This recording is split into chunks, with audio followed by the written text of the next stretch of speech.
महाशिवरात्रि महापर्व की आप सभी को हार्दिक शुभकामनाएं, मंगल कामनाएं। भगवान श्री आशुतोष महादेव भोले शंकर कैलाशपति रीझ जाते हैं भक्तों की थोड़ी सेवा अर्पण से। जी हाँ, भगवान भोलेनाथ बड़े ही कृपालु हैं, बड़े ही दयालु हैं। उनकी महिमा का गान कर सके ऐसा हमारे में सामर्थ्य नहीं। प्रतिदिन बाबा भोलेनाथ के शिवलिंग की पूजा अभिषेक का महत्व है, लेकिन महाशिवरात्रि तो कुछ खास ही महत्व रखती है। इस बार की महाशिवरात्रि 1 मार्च 2022 दिन मंगलवार को मनाई जाएगी। महाशिवरात्रि पर बहुत सारे शुभ योग का निर्माण हो रहा है। कई ग्रहों का एक साथ होने पर कई सारे राजयोग, धन योग, शुभ योग का भी निर्माण हो रहा है। इस दिन शिव नामक योग भी बन रहा है। सर्वार्थ सिद्ध योग में भगवान भोलेनाथ को प्रसन्न कर लेना, क्योंकि महाशिवरात्रि भगवान भोलेनाथ को अत्यंत प्रिय है। महाशिवरात्रि पर्व फाल्गुन मास की कृष्ण पक्ष की चतुर्दशी तिथि को मनाया जाता है। माना जाता है इस दिन प्रकाश के रूप में शिव जी प्रकट हुए थे।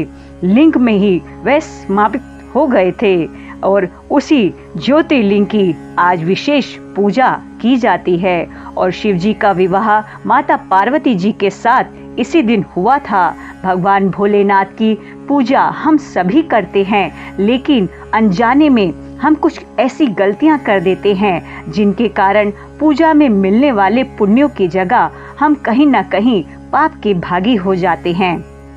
ऐसे में वे कौन सी चीजें हैं जिन्हें बिल्कुल भी नहीं करना चाहिए शिवजी जी की पूजा में, और कुछ ऐसी वस्तुएं हैं जिन्हें शिवजी के शिवलिंग पर अर्पण करने से सौभाग्य में वृद्धि भी शीघ्र अतिशीघ्र हो जाती है। सर्वप्रथम तो यह जान लीजिए कि जब भगवान भोले बाबा को जो जल दूध अर्पण होता है और जहाँ से जल दूध बाहर निकलता है, उस जगह को कभी नहीं लागना चाहिए। उसे हम जलहेरी बोलते हैं। उसे लागने से बहुत बड़ा दोष लगता है, हमारे स्वास्थ्य को भी हानि पहुंचती है। इसलिए शिवजी की पूरी परिक्रमा नहीं की जाती, आधी ही परिक्रमा होती है। भगवान भोले बाबा पर जो दूध अर्पण होता है उसे कभी भी ताम्र पात्र अर्थात तांबे के लोटे में उसको चढ़ाना नहीं चाहिए, अपितु स्टील या किसी और बर्तन में पात्र में लेकर भोले बाबा पर अभिषेक करना चाहिए। तुलसी पत्र भी भोले बाबा पर नहीं अर्पित करना चाहिए। भोले बाबा पर दूध, दही, घी, शहद ये सब अर्पित करते हैं, लेकिन शिवलिंग के ऊपर प्रसाद नहीं अर्पित करना। यदि आपको अगर प्रसाद अर्पित करना है तो नीचे किसी चीज में रखकर ही अर्पित करें। शिवलिंग पर अर्पित किया गया प्रसाद ग्रहण भी नहीं करना चाहिए। वह नैवेद्य और फल भगवान भोले बाबा के नंदी जी को ही खिलाना चाहिए। महाशिवरात्रि के दिन प्रदोष काल से 4 पहर की पूजा प्रारंभ हो जाती है और उस पूजा का बड़ा ही विशेष भारी महत्व है। संध्या के समय भगवान भोलेनाथ सहित पूरे परिवार के सन्मुख पंचमुखी घी का दीपक अवश्य जलाना चाहिए। यह पंचमुखी आप आटे से द्वारा बना सकते हैं और उस दिए को भगवान भोलेनाथ के पूरे परिवार के सन्मुख प्रज्वलित करने से हमारे सौभाग्य में भी वृद्धि होती है। शिव जी की पूजा में बेलपत्र का तो बड़ा ही विशेष महत्व है। बेलपत्र को स्वच्छ करके उसमें चंदन से तिलक लगाकर प्रभु भोलेनाथ को अर्पित करें। बेलफल, धतूरा, भांग भावपूर्वक अर्पित करें। शिवजी जी की पूजा में अक्षत का भी विशेष महत्व है। चावल टूटा हुआ ना हो, पूरा साबुत ही ले और अर्पित करें। तिल गुड़ मिश्रित गंगा जल से भगवान भोलेनाथ को स्नान कराना अत्यंत प्रिय है।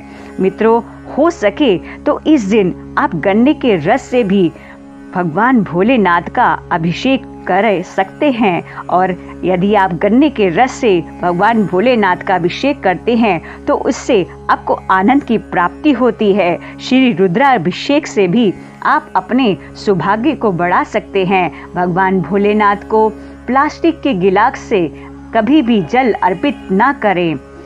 यदि हो सके तो पात्र के अंदर ही, लोटे के अंदर, ताम्र पात्र या स्टील के लोटे में जल चढ़ाकर डालकर आप भोले बाबा को स्नान कराएं।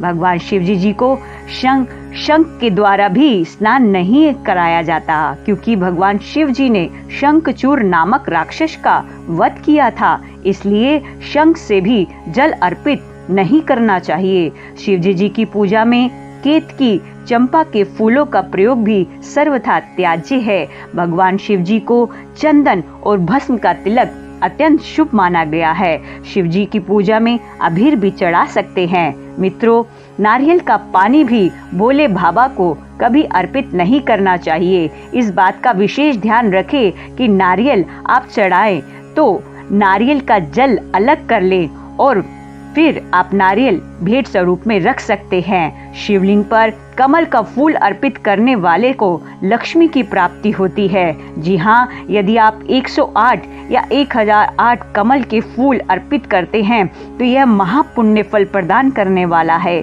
भगवान श्री राम जी ने भी भोले बाबा को कमल के पुष्प समर्पित किए थे।